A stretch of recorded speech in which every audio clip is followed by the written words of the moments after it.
அனைவருக்கும் வணக்கம். பாலிட்டிக்கான previous year questions தான் நம்ம பார்த்துட்டு இருக்கோம். பாலிட்டிக்கான ப்ரீவியஸ் இயர் கொஸ்டின். அதன் அடிப்படையில் இன்னைக்கு நம்ம பார்க்க போகிற டாபிக் மாநில நிர்வாகம். மாநில நிர்வாகம் 2019 25 வரை 2019 25 வரை டிஎன்பிசி நடத்திய அனைத்து தேர்வுகளிலிருந்து கேள்விகள் எடுக்கப்பட்டிருக்கு. மாநில நிர்வாகத்தில் இடம்பெற்ற இந்த அனைத்து கேள்விகளையும் எடுத்து இந்த ஒரே பதிவில் நம்ம பார்த்து முடிக்கலாம். ஆளுநர், முதலமைச்சர், அமைச்சரவை, சபாநாயகர், நாடாளுமன்றம், இந்த தலைப்புகளில் தான் கேள்விகள் இருக்கும். ஓகேங்களா? இந்த பிடிஎஃப்பை எப்படி பெறணும்னு கீழே டிஸ்கிரிப்ஷனில் சொல்லியிருக்கோம். அதன்படி இந்த பிடிஎஃப்பையும் நீங்கள் பெற்றுக்கொள்ளலாம். வீடியோ ஸ்கிப் பண்ணாமல் முழுமையாக பாருங்கள். ஆளுநரை பற்றிய ப்ரீவியஸ் இயர் கொஸ்டின்லாம் நம்ம டிஸ்கஸ் பண்ணலாம். முதல் கேள்வி, கீழ்கண்ட கூற்றை கருதுவோம், சரியான விடையை தெரிவு செய்கவும். கூற்று: ஒரு மாநிலத்தில் ஆளுநரும் அமைச்சரவை குழுவும் ஒருவருக்கொருவர் பதிலளிக்க தேவையில்லை. எஸ், இது சரிதான். ஒரு மாநிலத்தின் ஆளுநரும் அமைச்சரவை குழுவும் ஒருவருக்கொருவர் பதிலளிக்க வேண்டிய தேவையில்லை. இது சரிதான். ஓகேங்களா? காரணம், ஏனெனில் இருவரும் மக்களுக்கு பதிலளிக்க பொறுப்புடையவர் ஆவார். இருவருமே மக்களுக்கு பதிலளிக்க பொறுப்புடையவர் ஆவார். இது சரியான தப்பு. ஓகேங்களா? மக்களுக்கு பதிலளிக்க வேண்டிய பொறுப்பு யார்கிட்ட இருக்குன்னா அமைச்சரவை குழுக்கு தான் இருக்கு. ஏன்னா அவங்க தான் மக்களால் தேர்ந்தெடுக்கப்பட்ட உறுப்பினர்கள். அமைச்சரவை குழு தான் மக்களால் தேர்ந்தெடுக்கப்பட்ட உறுப்பினர்கள். அதனால அவங்க மக்களுக்கு பதிலளிக்க வேண்டிய பொறுப்பு இருக்கு. ஆனா ஆளுநருக்கு அந்த பொறுப்பு கிடையாது. ஏன்னா அவர் மக்களால் தேர்ந்தெடுக்கப்பட்ட நபர் அல்ல, மத்திய அரசு நியமித்த ஒரு அதிகாரி, குடியரசுத் தலைவரால் நியமிக்கப்பட்ட ஒரு நபர் தான் ஆளுநர். ஓகேங்களா? அப்போ அவர் மக்களுக்கு பதிலளிக்க வேண்டிய அவசியம் இல்லை. அப்போ இங்க கூற்று சரி, காரணம் தவறு. கூற்று சரி, காரணம் தவறு. ஏ சரி, ஆர் தவறு. அடுத்த கேள்வி, கூற்று: இந்திய கூட்டாட்சியில் ஆளுநர் அரசின் தலைவர். எஸ், அரசின் தலைவர் தான். மத்திய அரசின் பிரதிநிதி. எஸ், இதுவும் சரிதான். இன்னும் இருவிதமான பணிகளை செய்கிறார். ஓகேங்களா? இப்போ 2 விதமான பணிகளை செய்கிறார். ஒன்று, அரசின் தலைவர், மாநில அரசின் தலைவராக இவர் தான் செயல்படுறார், அதனுடைய பணிகளையும் செய்கிறார். அதே போல மத்திய அரசின் பிரதிநிதியாக இவர் தான் செயல்படுறார். மத்திய அரசு ஏதோ ஒரு விஷயத்தை சொல்லுது, ஏதோ ஒரு சட்டத்தை இவர் மூலியம் தான் அமுல்படுத்தும். ஓகேங்களா? அப்போ மத்திய அரசின் பிரதிநிதியாகவும் இவர் தான் செயல்படுறார். இப்போ மாநில அரசு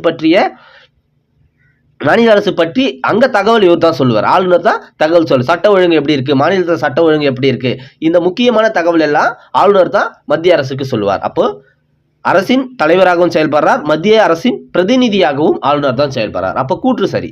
காரணம் பாருங்க, ஆளுநர் என்ற நிறுவனமே கூட்டாட்சிக்கு எதிரானது. இப்போ ஆளுநர் கூட்டாட்சிக்கு எதிரானவரா? இல்லை, அப்படி அரசியலமைப்பு சட்ட விதி சொல்லலை. கூட்டாட்சிக்கு எதிரானவர்லாம் இல்லை, கூட்டாட்சியின் ஒரு அங்கம் தான் ஆளுநர். ஓகேங்களா? மத்திய அரசுக்கும் மாநில அரசுக்கும் இணைப்பு பாலமாக இருக்கார். மத்திய அரசுக்கும் மாநில அரசுக்கும் இணைப்பு பாலமாக செயற்படுறார். ஒரு வலுப்படுத்தும் அங்கமாக இருக்கிறார். மாநில அரசையும் மத்திய அரசையும் வலுப்படுத்தக்கூடிய ஒரு அங்கமாக ஆளுநர் செயல்படுறார். கூட்டாட்சிக்கு எதிரானது அல்ல, கூட்டாட்சியின் ஒரு அங்கம் தான் ஆளுநர். ஓகேங்களா? அப்போ இதுலயும் பாருங்க, கூற்று சரி, காரணம் தப்பு. அடுத்த கேள்வி, விதி ஆளுநர் சார்ந்தது. பொறுத்த சொல்லியிருக்காங்க. விதி 156 என்ன சொல்லுது? ஆளுநருடைய பதவி காலத்தை பற்றி சொல்லுது. விதி 156 ஆளுநருடைய பதவி காலத்தை பற்றி சொல்லுது. ஆளுநருடைய பதவி காலம் எத்தனை ஆண்டுகள்? 5 ஆண்டுகள் தான். ஆனால் குடியரசுத் தலைவர் விரும்பினால் அது நீட்டிக்கவும் செய்யலாம். ஓகேங்களா? அதே போல ஒரு ஆளுநர் பதவி காலம் முடிஞ்சு அடுத்த ஆளுநர் நியமிக்கப்படும் வரை அந்த ஆளுநர் தான் பணியில் இருப்பார். ஒரு ஆளுநர் எத்தனை முறை வேண்டுமானாலும் நியமிக்கப்படலாம். இப்போ ஒரு ஆளுநர் இருக்கார்ல, அவர் எத்தனை முறை 5 ஆண்டு இல்லை, 10 ஆண்டு கூட நியமிக்கப்படலாம், 15 ஆண்டு கூட நியமிக்கப்படலாம். ஒரு ஆளுநர் எத்தனை முறை வேண்டுமானாலும் நியமனம் செய்யப்படலாம். சரி, 165 என்ன சொல்லுது? சட்ட விதி 165 என்ன சொல்லுதுன்னா, அட்வொகேட் ஜெனரல். ஓகேங்களா? சட்ட அதிகாரி, மாநில சட்ட அதிகாரியை பற்றி சொல்லுது. Advocate general. ஆர்டிகல் 200 என்ன சொல்லுதுன்னா, ஆளுநர் மசோதாவுக்கு ஒப்புதல் அளித்ததை பற்றி சொல்லுது. 155 ஆளுநர் நியமித்தலை பற்றி சொல்லுது. ஆளுநர் நியமனத்தை பற்றி 155 சொல்லுது. இப்போ ஆன்சர் பாருங்க, 3, 4, 1, 2. ஒரு சில முக்கியமான சட்ட விதி ஆளுநரை பற்றி சொல்றேன், நோட் பண்ணிக்கோங்க. 153 மாநிலத்திற்கு ஒரு ஆளுநர் இருக்க வேண்டும் என்பதை 153 சொல்லுது. அவருடைய நிர்வாக அதிகாரத்தை பற்றி சட்ட விதி 154 சொல்லும். சட்ட விதி 154 மாநில நிர்வாக அதிகாரத்தை பற்றி சொல்லும். 155 ஆளுநருடைய நியமனத்தை பற்றி சொல்லுது. எப்படி நியமிக்கப்பட வேண்டும் என்பதை 155 சொல்லுது. அவருடைய பதவி காலத்தை பற்றி 156 சொல்லுதுன்னு சொன்னேன். ஓகேங்களா.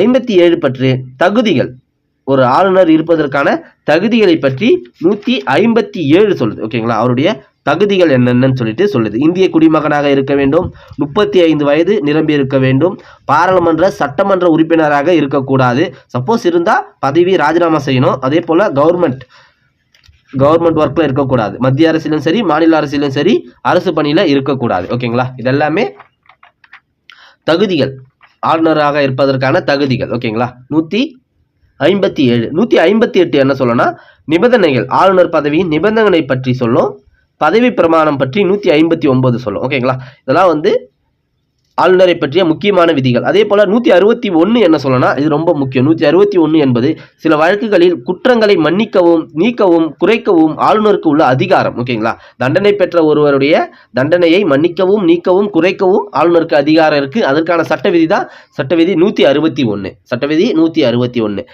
இதெல்லாம் நோட் பண்ணிக்கோங்க. அடுத்த கேள்வி, கீழ்கண்டவற்றில் எது கவர்னரின் அதிகாரம் இல்லை? எது கவர்னரின் அதிகாரம் இல்லை? இங்க பாருங்க, மாநில அரசு தலைமை வழக்கறிஞரை நியமித்தல். எஸ், சட்டவிதி 165 தான் நியமிக்க முடியும். அந்த விதியை பயன்படுத்தி தான் அட்வொகேட் ஜெனரலை நியமிக்க முடியும். சட்டசபைகளை கலைத்தல், இதுவும் அவருடைய அதிகாரம் தான். மாநிலத்திற்குள்ள தண்டனைகளை மறுசீலனை செய்தல். எஸ், இப்பதான் சொன்னோம் 161. தண்டனை பெற்றவருடைய தண்டனையை மறுசீலனை செய்ய அவருக்கு அதிகாரம் உண்டு 161. இதுல ராஜதந்திர மற்றும் இராணுவ அதிகாரங்கள் மற்றும் ஆளுநருடைய பொறுப்புல வராது, அது குடியரசுத் தலைவருடைய பொறுப்புல வரும். குடியரசுத் தலைவருடைய பொறுப்புல தான் இந்த இராணுவ அதிகாரம் ராஜதந்திரமும் வரும்.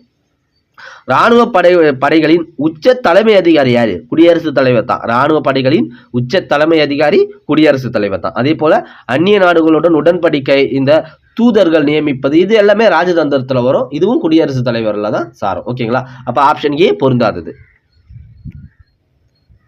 அடுத்த கேள்வி, அரசியல் சாசனத்தின்படி ஆளுநர் தாமதமாக செயல்பட முடியாது.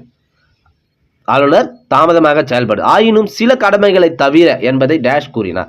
அம்பேத்கர் என்ன சொல்றாருன்னா, அரசியல் சாசனத்தின்படி ஆளுநர் தாமதமாக செயல்பட முடியாது. ஆமா, ஆனா ஒரு சில கடமைகள்ல அவர் தாமதமாக செயல்படலாமா. இப்போ பெரும்பான்மை நிரூபிக்கிறாங்கல்ல, அந்த விஷயத்துல தாமதமாக செயல்படலாம். அதே போல அவசர நிலை பிரகடனம் இருக்குல்ல, அங்கெல்லாம் யோசித்து தாமதமாக செயல்பட அவருக்கு அதிகாரம் இருக்கு. ஆனா மற்றபடி அனைத்து விஷயங்களையும் அவர் தாமதமாக செயல்பட முடியாது, ஒரு சில விஷயங்கள்ல தான். ஓகேங்களா. ஒரு சில விஷயங்கள்ல தாமதமாக, பெரும்பான்மை சமயத்திலும் அவசர நெருக்கடி காலத்திலும் அவசர சட்டம் ஏற்றும் போதும் இந்த விஷயங்கள்லாம் அவர் தாமதமாக செயல்படலாம். இது கூறியது யாருன்னு கேட்டிருக்காங்க, அம்பேத்கர். அடுத்த கேள்வி, கீழே காணப்படும் எச்சட்ட பிரிவு மாநிலத்தின் ஆளுநருக்கு வழிகாட்ட மற்றும் அறிவுரை கூற ஒரு அமைச்சரவை குழு தேவை என்று கூறுகிறது. ஒரு அமைச்சரவை குழு தேவை என்று கூறுகிறது. சட்ட விதி 163. சட்ட விதி 163.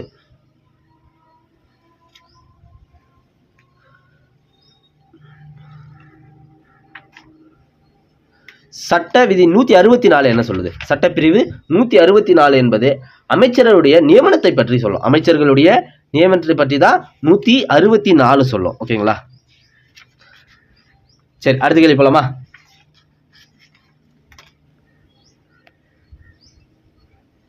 பின்வருவனவற்றுள் பொறுத்துக.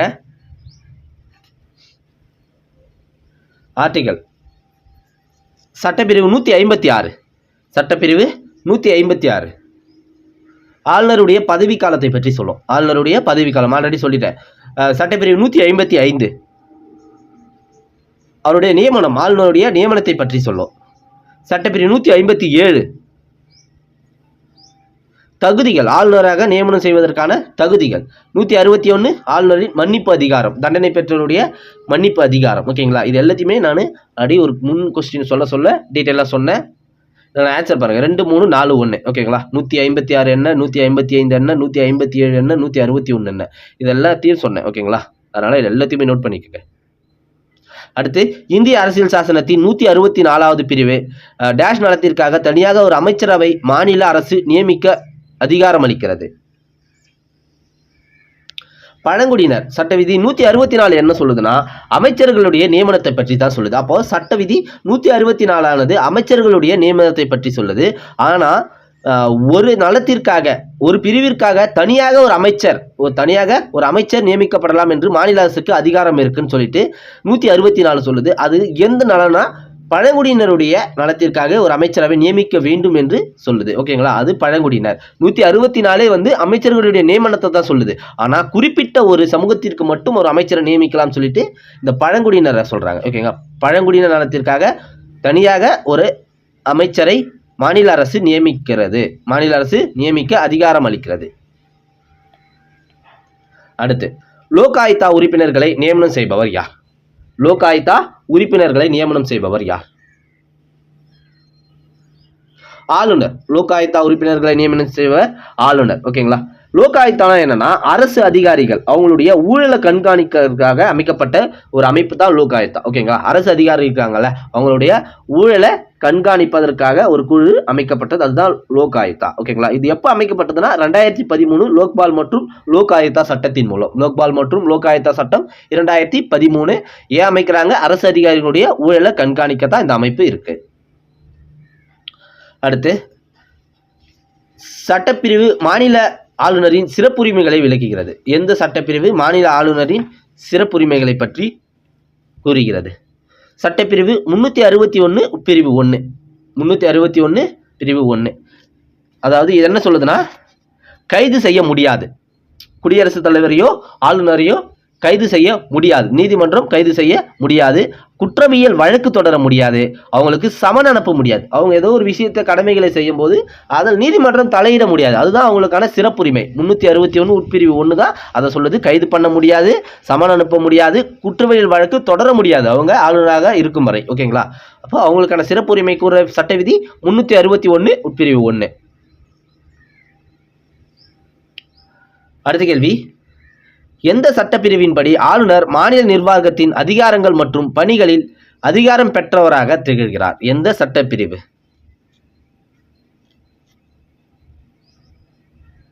எந்த சட்டப்பிரிவின்படி ஆளுநர் மாநில நிர்வாகத்தின் அதிகாரங்கள் மற்றும் பணிகளில் அதிகாரம் பெற்றவராக திகழ்கிறார்? சட்டப்பிரிவு 163. சட்டப்பிரிவு 163. ஓகேங்களா, இப்போ 192 இருக்குல்ல, அது என்ன சொல்லுது?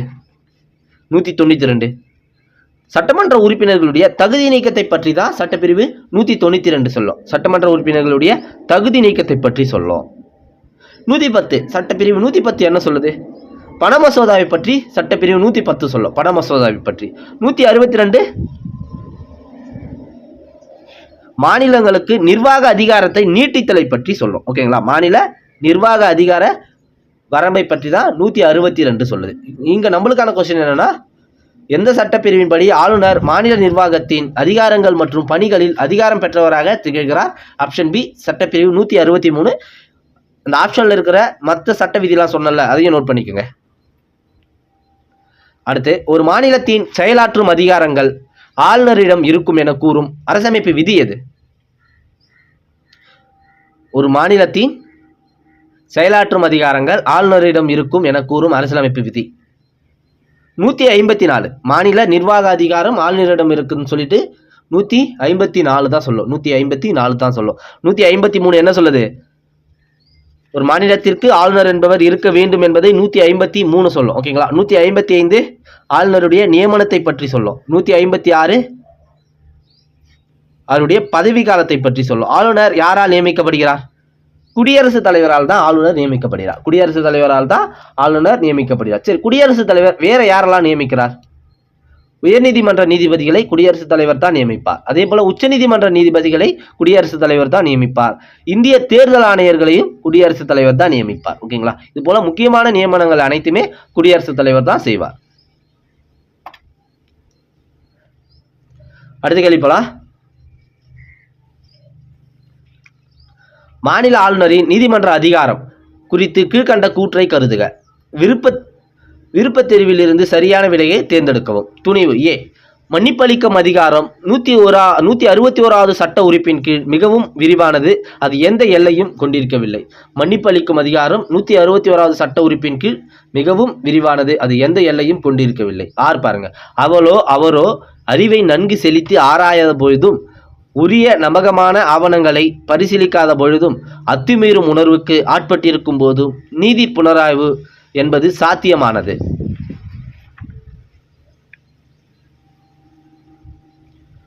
இதற்கான ஆன்சர் பாருங்க. ஏ ஆர் சரி, ஆனால் ஆர் என்பது ஏவுக்கான சரியான விளக்கம் இல்லை. ரெண்டுமே பொருந்தல.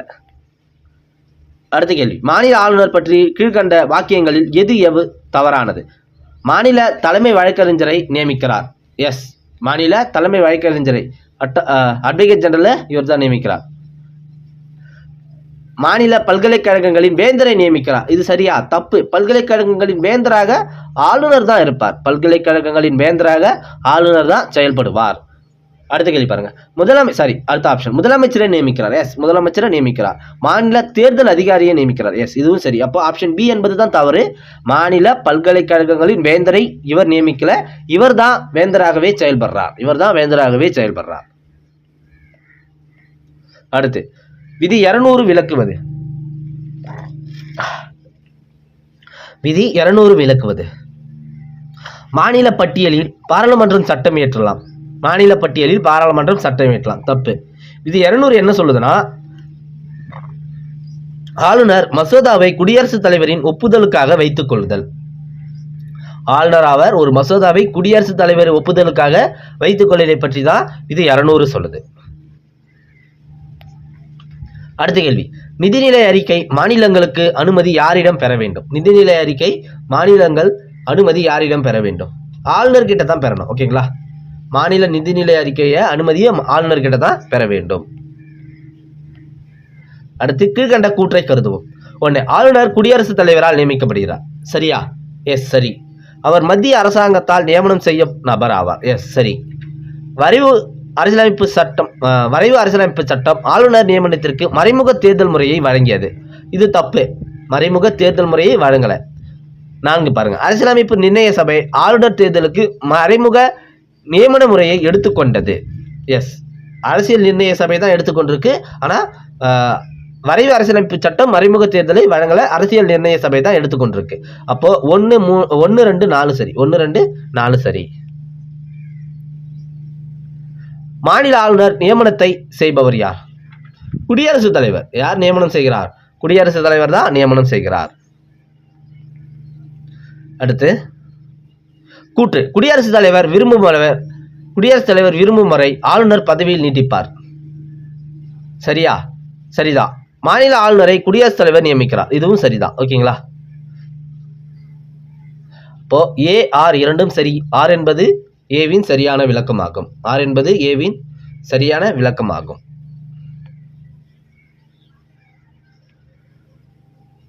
ஆளுநரை பற்றிய ப்ரீவியஸ் இயர் கொஸ்டின்லாம் நம்ம டிஸ்கஸ் பண்ணி முடிச்சிட்டோம்.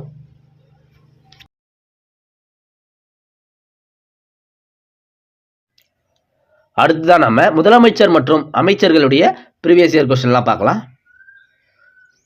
அரசியலமைப்பின் எந்த விதி ஒரு மாநில முதலமைச்சருடன் தொடர்புடையது அல்ல?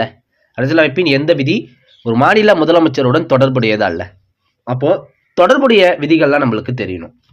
தொடர்புடைய விதிகள் 163 என்ன சொல்லுது? சட்டப்பிரிவு 163 மாநில ஆளுநருக்கு உதவ முதலமைச்சரும் அமைச்சர்களும் நியமிக்கப்படுகிறார்கள் என்பதை சட்டப்பிரிவு 163 சொல்லுது. அப்போ முதலமைச்சரோடு தொடர்புடையது இந்த சட்டப்பிரிவு 163. சரி, மாநில ஆளுநர் உண்மையான அதிகாரியா? உண்மையான அதிகாரம் பெற்ற தலைவரானா? இல்ல, பெயரளவுக்கான அதிகாரம் பெற்றவர் தான் அவர். பெயரளவுக்கான அதிகாரம் பெற்றவர். சரி, உண்மையான அதிகாரம் பெற்றவர் முதலமைச்சர் தான். உண்மையான அதிகாரம் பெற்றவர் முதலமைச்சர் தான். அரசின் தலைவர் ஆளுநர், அரசாங்கத்தின் தலைவர் முதலமைச்சர். சட்டப்பிரிவு 164 என்ன சொல்லுது? சட்டப்பிரிவு 164 முதலமைச்சருடைய நியமனத்தை சொல்லுது. முதலமைச்சருடைய நியமனத்தை. சரி, முதலமைச்சர் எப்படி நியமிக்கப்படுகிறார்? முதலமைச்சர் பெரும்பான்மை பெற்ற ஒரு கட்சியின் தலைவராக நியமிக்கப்படுகிறார். பெரும்பான்மை பெற்ற ஒரு கட்சியின் தலைவர் இருப்பார்ல, அவர் முதலமைச்சர். அதாவது அந்த கட்சி எந்த நபரை கை காட்டுதோ அந்த நபர் முதலமைச்சராக ஆக்கப்படுவார். சப்போஸ் ஒரு கட்சி பெரும்பான்மை பெறல, கூட்டணி கட்சியா சேர்ந்து பெரும்பான்மை இருக்குன்னா அந்த கூட்டணி கட்சி எந்த நபரை கை காட்டுதோ அவரை முதலமைச்சராக போடுவாங்க. சரி, இப்போ பெரும்பான்மையே நிரூபிக்க முடியல, பெரும்பான்மையே இல்லை. அப்போ அடுத்த கட்டமாக யார் இருக்கிறாங்களோ, எந்த கட்சி இருக்கோ அந்த கட்சியை கூப்பிட்டு ஆளுநர் முதலமைச்சராக பதவியேற்க வைப்பார். ஆனால் பெரும்பான்மையை நிரூபிக்க வேண்டும். பெரும்பான்மையை குறிப்பிட்ட கால அவகாசத்தில் நிரூபிக்க வேண்டும். இப்படிதான் முதலமைச்சர்கள் நியமிக்கப்படுகிறார்கள் சட்டப்பிரிவு 164 பயன்படுத்தி. சரி, சட்டப்பிரிவு 167 எதை பற்றி சொல்லுது? முதலமைச்சருடைய கடமைகள், அதாவது பணிகள், முதலமைச்சருடைய கடமைகளையும் பணிகளை பற்றி 167 சொல்லுது.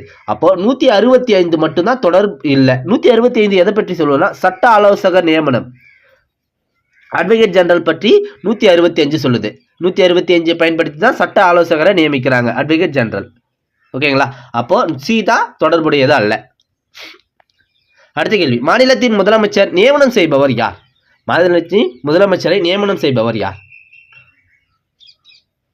ஆளுநர். மாநிலத்துடைய முதலமைச்சரை ஆளுநர் தான் நியமனம் செய்வார். சட்டப்பிரிவு 164 பயன்படுத்தி பெரும்பான்மை பெற்ற ஒரு கட்சி எந்த நபரை கை காட்டுதோ அந்த நபரை நியமனம் செய்வார். ஓகேங்களா? 164 பயன்படுத்தி. சரி, ஆளுநரை நியமிப்பவர் யார்? குடியரசுத் தலைவர். ஆளுநரை நியமிப்பவர் குடியரசுத் தலைவர். குடியரசுத் தலைவர் வேற யாரை நியமிப்பார்? உயர்நீதிமன்ற நீதிபதியை நியமிப்பார், தேர்தல் ஆணையரை நியமிப்பார், உச்சநீதிமன்ற நீதிபதியை நியமிப்பார். இதெல்லாமே ஆளுநர் தான். பிரதமரை நியமிப்பவரும் ஆளுநர் தான். சாரி, குடியரசுத் தலைவர் தான். அடுத்த கேள்வி, ஒரு மாநில முதலமைச்சரும் அவரது அமைச்சரவையும் எவ்வாறு பதவியிலிருந்து நீக்கப்பட முடியும்? 1. ஆளுநரின் கருத்தின்படி அம்மாநிலத்தில் அரசியலமைப்பு இயந்திரம் உடைவதால். எஸ், ஒரு ஆளுநரின் கருத்தின்படி அம்மாநிலத்தில் அரசியலமைப்பு இயந்திரம் உடைவதால் அவர்கள் பதவியிலிருந்து நீக்க முடியும். 2 பாருங்க, மாநில சட்டசபையில் அறுதி பெரும்பான்மையுடன் நம்பிக்கை தீர்மானம் நிறைவேற்ற பெற்றால். 3 பாருங்க, மாநிலத்தில் உள்ள சட்டசபையில் உள் ஈரவையும் நம்பிக்கையில்லா தீர்மானத்தை பெரும்பான்மையுடன் நிறைவேற்றினார். மாநிலத்தில் உள்ள சட்டசபையில் உள்ள ஈரவையும் நம்பிக்கையில்லா தீர்மானத்தை பெரும்பான்மையுடன் நிறைவேற்றினார். 4 பாருங்க, நாடாளுமன்றம் அவசரகால நெருக்கடி சட்டத்தை நிறைவேற்றி மாநிலத்தின் முதலமைச்சரையும் அவரது அமைச்சரவையும் நீக்க முடியும். இதில் 1, 2 பயன்படுத்தி பதவியிலிருந்து நீக்க முடியும். 1ஐயும் 2ஐயும் பயன்படுத்தி. என்ன பாருங்க, ஆளுநரின் கருத்தின்படி அம்மாநிலத்தின் அரசியலமைப்பு இயந்திரம் உடைவதால் பதவி நீக்க முடியும். மாநில சட்டசபையில் அறுதி பெரும்பான்மையுடன் நம்பிக்கையில்லா தீர்மானம் நிறைவேற்றப்பட்டால் பதவி விலக முடியும். ஓகேங்களா? இது 2 பாயிண்ட் தான் சரி. அடுத்த கேள்வி, மாநில முதலமைச்சர் தொடர்பான கீழ்காணும் அரசமைப்பு விதிகளை பொறுத்துக. ஆளுநருக்கு உதவி மற்றும் ஆலோசனை கூறும் அமைச்சர் குழு. ஆளுநருக்கு உதவி மற்றும் ஆலோசனை கூறும் அமைச்சர் குழு. சட்டப்பிரிவு 163 ஆளுநருக்கு உதவ முதலமைச்சரும் மற்றும் அமைச்சர்களும் நியமிக்கப்படுகிறார்கள் சொல்லிட்டு சட்டப்பிரிவு 163 சொல்லும். அமைச்சர்கள் தொடர்பான பிற அம்சங்கள். சட்டப்பிரிவு 164 முதலமைச்சர் மற்றும் அமைச்சர்கள் நியமனத்தை பற்றி இந்த 164 சொல்லும். மாநில அரசாங்கத்தின் அலுவலை நடத்தல். சட்டப்பிரிவு 166 மாநில ஆளுநருக்கு தகவல் தெரிவித்தல் உள்ளிட்ட முதலமைச்சரின் பணிகள். முதலமைச்சருடைய பணிகளை பற்றி 167 சொல்லும். ஆல்ரெடி சொல்லியிருப்பேன், 167 சொல்லும். இப்போ ஆன்சர் பாருங்க, 4, 1, 2, 3. ஆளுநருக்கு உதவி மற்றும் ஆலோசனை கூறும் அமைச்சர் குழு 163, அமைச்சர்கள் தொடர்பான பிற அம்சங்கள் 164, மாநில அரசாங்கத்தின் அலுவலை நடத்துதல் 166, மாநில ஆளுநருக்கு தகவல் தெரிவித்தல், அதாவது முதலமைச்சருடைய பணிகளை பற்றி 167 சொல்லும். 4, 1, 2, 3. 4, 1, 2, 3. அடுத்து பாருங்க, கூற்று. ஆளுநர் மற்றும் அமைச்சரவைக்கு இடையே தகவல் தொடர்பு பாலமாக செயல்படுபவர் முதல்வர் ஆவார். சரியா?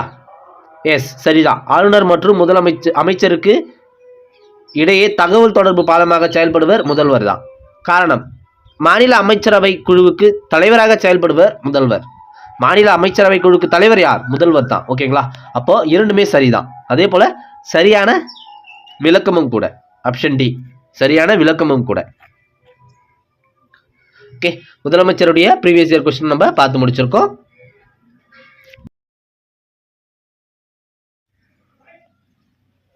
நாடாளுமன்றத்தை பற்றி இதுவரை டிஎன்பிசி எக்ஸாமில் கேட்கப்பட்ட கேள்விகள் எல்லாம் நம்ம டிஸ்கஸ் பண்ணலாம்.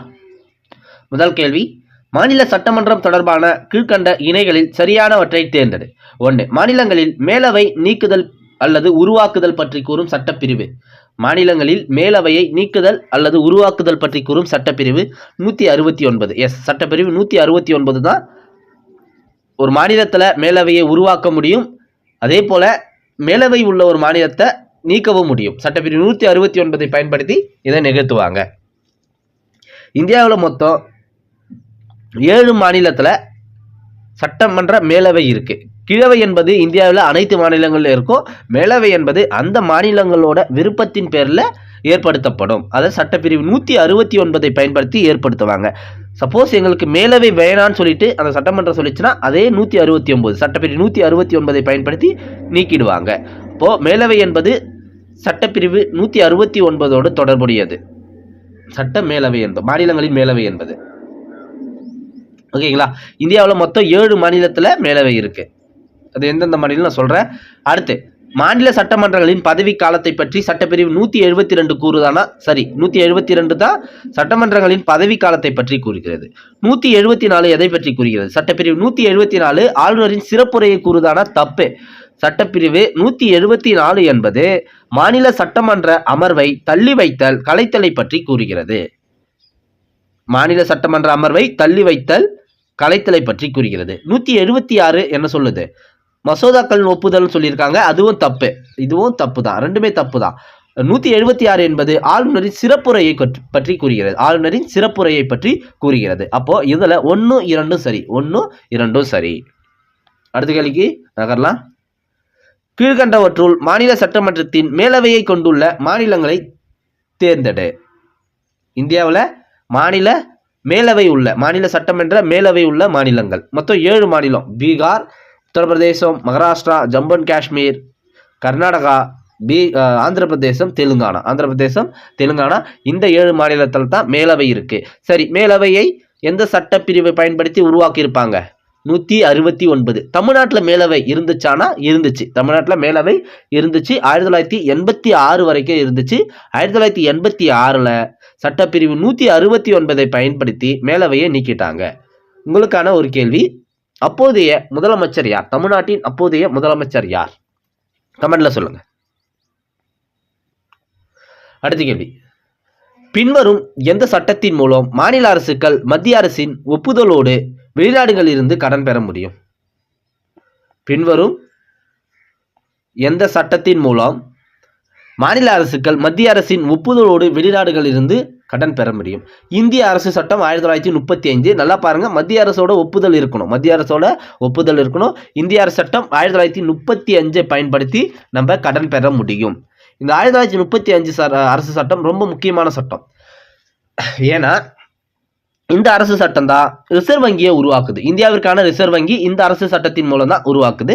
அதே போல இந்தியாவிலிருந்து பர்மாவும் இந்த சட்டத்தின் மூலம் தான் பிரிக்கப்படுகிறது. 1935 அரசு சட்டத்தை பயன்படுத்தி இந்தியாவிலிருந்து பர்மா பிரிக்கப்படுகிறது. இப்போ 3 பட்டியல் சொல்றல, மத்திய பட்டியல், மாநில பட்டியல், பொதுப்பட்டியல். இந்த 3 பட்டியலுமே இந்த அரசு சட்டத்தின் மூலம் தான் பிரிக்கப்படுகிறது. அப்பெல்லாம் மத்திய பட்டியலில் மட்டும்தான் அனைத்து நிர்வாகமும் இருக்கும். அதை 1935 பயன்படுத்தி 3ஆக பிரிக்கிறாங்க. மத்திய பட்டியல், மாநில பட்டியல், பொதுப்பட்டியல்னு. இதுக்கும் அரசு சட்டம் தான் ரீசனாக இருந்திருக்கு. ஓகேங்களா? அதனால இந்திய அரசு சட்டம் 1935 ரொம்ப முக்கியம். வெளிநாடுகளிலிருந்து கடன் பெற முடியும் மத்திய அரசோட ஒப்புதலோடு. ஓகேங்களா? அடுத்த கேள்வி, எந்த ஆண்டு தமிழ்நாடு சட்டமேலவை நீக்கப்பட்டது? சொன்னேன். எந்த ஆண்டு? 1986ல் நீக்கியிருக்காங்க. 169 சட்டப்பிரிவை பயன்படுத்தி நீக்கியிருக்காங்க. அப்போதைய முதலமைச்சர்னு கமெண்ட்ல சொல்லிடுங்க. அடுத்த கேள்வி, கீழ்கண்ட வாக்கியங்களை கவனிக்கவும். 1. அரசமைப்பு விதியின்படி ஒரு மாநில சட்டமன்றம் ஒரு ஆண்டில் குறைந்தது இருமுறை கூட வேண்டும். சரியானா? சரிதான். ஓகேங்களா? 2. சட்டமன்றத்தின் ஒப்புதல் இல்லாமல் எந்த ஒரு வரியும் விலக்கிக் கொள்ள முடியாது. எஸ், சரி. 3. சட்டமன்றத்தின் பதவி காலமானது 5 ஆண்டுகள். ஒரு நாடாளுமன்ற சட்டத்தின் மூலம் நீட்டிக்கப்படலாம். ஓகேங்களா? நாடாளுமன்ற சட்டத்தின் மூலம் நீட்டிக்கப்படலாம். மாநிலத்தின் நிதியை சட்டமன்றம் தன் கட்டுக்குள் வைத்திருக்கிறது. எஸ், மாநிலத்தினுடைய நிதி மாநில சட்டமன்றத்தின் கட்டுக்குள் தான் இருக்கும். இப்போ இந்த 4 பாயிண்ட்டுமே சரியானா? சரி. 4மே சரிதான். 1 2 3 4 சரியானவை. அடுத்த கேள்வி, கூற்று. மாநில சட்டமன்றம் மாநில அதிகாரத்தின் உண்மையான அதிகார மையமாகும். ஆமா, மாநில சட்டமன்றம் தான் மாநில அதிகாரத்தின் உண்மையான அதிகார மையம். மாநில சட்டமன்றம் தான். ஆளுநர் என்பது பெயரளவுக்கான ஒரு அதிகாரியா தான் இருப்பார். அதனால உண்மையான அதிகார மையம் மாநில சட்டமன்றம் தான். காரணம் பாருங்க, முக்கியமான துறை தலைவர்களின் நியமனங்களை செய்கிறது. மாநில சட்டமன்றம் தான் முக்கியமான துறை தலைவர்களை நியமனம் செய்தா? இல்ல. இப்போ உயர்நீதிமன்றம், இப்போ மாநில உயர்நீதிமன்ற நீதிபதியை யார் நியமிக்கிறார்? குடியரசுத் தலைவர் தான் நியமிக்கிறார். அவர் மத்திய அரசோட தொடர்புடையவரா, மாநில அரசோட தொடர்புடையதா? குடியரசுத் தலைவர் மத்திய அரசோட தொடர்புடையவர். அதே போல ஆளுநரை யார் நியமிக்கிறார்? குடியரசுத் தலைவர். மத்திய அரசு தான் நியமிக்குது. தேர்தல் ஆணையரை மத்திய அரசு தான் நியமிக்குது. குடியரசுத் தலைவர் மத்திய அரசோட பரிந்துரையில நியமிப்பார். அப்போ முக்கியமான துறைகள் அனைத்துமே மத்திய அரசு தான் நியமிக்குது. மாநில அரசு முக்கியமான துறைகளை நியமனம் செய்யவில்லை. அப்போ இங்க கூற்று தான் சரியா இருக்கு, காரணம் தப்பா இருக்கு. அப்போ ஆன்சர் ஏ. ஓகேங்களா? மாநில சட்டமன்றம் மாநில அதிகாரத்தின் உண்மையான அதிகார மையம், இது சரி. ஆனா முக்கியமான துறை தலைவர்களின் நியமனங்களை மாநில அரசு செய்யல. ஓகேங்களா? அடுத்த கேள்வி, தவறான இணையை கண்டறி. மகாராஷ்டிரா ஈரவை சட்டமன்றமா? எஸ், ஈரவை சட்டமன்றம். தெலுங்கானா ஊரவை சட்டமன்றமா? தப்பு, ஈரவை சட்டமன்றம். பீகார் ஊரவை சட்டமன்றமா? இதுவும் தப்பு, ஈரவை சட்டமன்றம். ஆந்திர பிரதேசம் ஈரவை சட்டமன்றம். ஓகேங்களா? அப்போ ரெண்டு தப்பு. பீகார் தெலுங்கானா ஊரவை சட்டமன்றம் சொல்லியிருக்காங்க, ஈரவை சட்டமன்றம். கர்நாடகா ஈரவை சட்டமன்றம், உத்தரப்பிரதேஷ் ஈரவை சட்டமன்றம், ஜம்மு அண்ட் காஷ்மீர் ஈரவை சட்டமன்றம். ஓகேங்களா? மொத்தம் 7 மாநிலம் சொன்னேன், இதில் 4 இருக்கு, நான் 3 சொல்லியிருக்கேன். அப்போ 1, 4 தவறான இணை கேட்டிருக்காங்க. 2, 3 தவறு. 2, 3 தவறானது. அடுத்த கேள்வி, பின்வரும் மாநிலங்களில் ஈரவை உள்ள சட்டமன்றங்கள். ஈரவை உள்ள சட்டமன்றங்கள். பீகார்ல இருக்கா? எஸ் இருக்கு. கர்நாடகால இருக்கா? இருக்கு. உத்தரப்பிரதேசில் இருக்கா? இருக்கு. ஓகேங்களா? அப்போ குஜராத்தில் தான் இல்லை. குஜராத்தில் இல்லை. அப்போ 1, 3, 4 1, 3, 4 1, 3, 4 ரைட். 1, 3, 4. அடுத்த கேள்வி பார்க்கலாம். தமிழகத்திலிருந்து நாடாளுமன்றத்திற்கு தேர்ந்தெடுக்கப்படும் உறுப்பினர்களின் எண்ணிக்கை. சரி, மாநிலங்களவைக்கு எத்தனை உறுப்பினர்கள் தேர்ந்தெடுக்கப்படுகிறார்கள்? தமிழ்நாட்டிலிருந்து 18 உறுப்பினர்கள். மாநில சட்டமன்ற உறுப்பினர்கள் தேர்ந்தெடுத்து அனுப்புகிறார்கள் இந்த 18 பேரையும். மக்களவைக்கு 39 பேர்கள். மக்களால் வாக்களித்து தேர்ந்தெடுத்து 39 உறுப்பினர்கள் மக்களவைக்கு அனுப்பப்படுகிறார்கள். மாநில சட்டமன்ற உறுப்பினர்கள் தேர்ந்தெடுத்து 18 பேரை மாநிலங்களவைக்கு அனுப்புறாங்க. ஓகேங்களா? புதுச்சேரி ஒரு உறுப்பினர் அனுப்பும். புதுச்சேரியோட சேர்த்தா 40 உறுப்பினர்கள். புதுச்சேரி இல்லாம 39. ஓகே, அப்போ ஆப்ஷன் ஏ. Option A. மக்களவை தேர்தல் என்பது நேரடி தேர்தல், மாநிலங்களவை தேர்தல் என்பது மறைமுக தேர்தல். மாநிலங்களவையின் தலைவர் யார்? துணை குடியரசுத் தலைவர் மாநிலங்களவையின் தலைவராக செயல்படுவார். மக்களவைக்கு சபாநாயகர் தலைவராக செயல்படுவார். சரி, அடுத்த கேள்வி பார்க்கலாம். மாநில சட்டமன்றம் கூடுவதற்கு குறைந்தபட்ச உறுப்பினர்களின் எண்ணிக்கையாகும். மாநில சட்டமன்றம் கூடுவதற்கு குறைந்தபட்ச உறுப்பினர்களின் எண்ணிக்கையானது 10 உறுப்பினர்கள் அல்லது மொத்த உறுப்பினர் எண்ணிக்கையில் 10ல் 1 பங்கு. இவற்றுள் எது அதிகமோ அது. ஓகேங்களா? 10 உறுப்பினர்கள் இருக்கணுமா அல்லது மொத்த உறுப்பினர் எண்ணிக்கையில் 10ல் 1 பங்கு. ரெண்டுத்துல எது அதிகமா இருக்கோ அதை நம்ம எடுத்துக்கலாம். அடுத்த கேள்வி, பின்வருவனவற்றில் ஒரு மாநிலத்தில் சட்டமன்ற மேலவையை ஒழிக்க பாராளுமன்றத்திற்கு பரிந்துரை செய்வது. அந்த மாநிலத்தினுடைய சட்டமன்ற பேரவை, இந்த சட்டமன்ற கீழவைன்னு சொல்லுவோம். மேலவையை நீக்கணும் அப்படின்னா யாருடைய பரிந்துரை வேண்டும்? பாராளுமன்றத்திற்கு மாநிலத்தினுடைய சட்டமன்ற பேரவையினுடைய பரிந்துரை, சட்டமன்ற கீழவையினுடைய பரிந்துரை வேண்டுமா? அடுத்த கேள்வி, எப்பொழுது தமிழ்நாட்டில் சட்ட மேலவை கலைக்கப்பட்டது? 1986. 1986 சட்டப்பிரிவு 169 பயன்படுத்தி கலைச்சிருப்பாங்க. அடுத்த கேள்வி, மாநில சட்டமன்ற உறுப்பினர்களின் தகுதி ஏற்பு தொடர்பான தவறான சட்ட உறுப்பை கண்டறி. சட்ட உறுப்பை கண்டறி.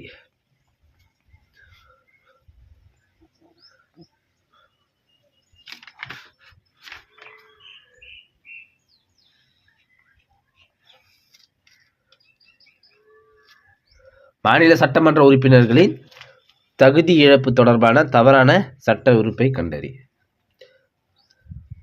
சட்டப்பிரிவு 189 என்ன சொல்லுது? சட்டப்பிரிவு 189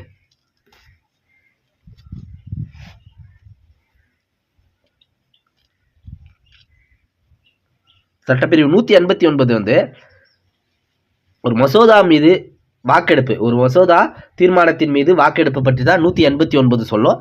தகுதி இழப்புக்கும் அதுக்கும் சம்பந்தம் இருக்காது. ஓகேங்களா? மாநில சட்டமன்ற உறுப்பினர்களின் தகுதி இழப்புக்கும் இந்த ஆர்டிகல் 189க்கும் தொடர்பு இல்லை. ஏன்னா ஒரு வாக்கெடுப்பு மசோதாவின் மீது வாக்கெடுப்பு பற்றி தான் இந்த சட்டப்பிரிவு 189 சொல்லும். 190 வந்து என்ன சொல்லும்?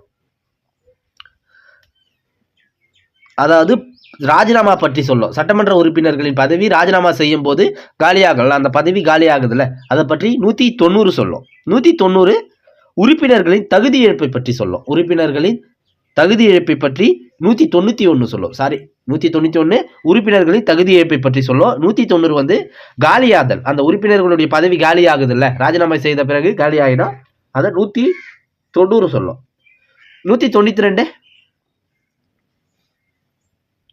192 வந்து உறுப்பினர்கள் தகுதி இழப்பில் ஏற்படும் பிரச்சனைகளுக்கான முடிவு. இதுவும் தகுதி இழப்பை பற்றி தான் பேசும். அப்போ இந்த மூன்றுமே தகுதி இழப்பை பற்றி தான் பேசுது. ஒன்று வந்து மசோதா மீது வாக்களித்தல், 189 ஒரு மசோதா மீது வாக்களிப்பை பற்றி 189 சொல்லும். அப்போ இதில் தவறான சட்ட உறுப்பு கேட்டிருக்காங்க, அதில் ஒன்று மட்டும்தான் தவறு, ஆப்ஷன் சி. சரி, அடுத்த கேள்வி. தமிழ்நாடு சட்டமன்றத்தில் பட்டியல் சாதியினர் மற்றும் பழங்குடியின மக்களுக்கான இடங்களின் எண்ணிக்கை 44 மற்றும் 2. 44 பட்டியல் சாதியினருக்கு 44, பழங்குடியினருக்கு 2. தமிழ்நாடு சட்டமன்றத்தில் பட்டியல் சாதியினருக்கு 44, பழங்குடியினருக்கு 2.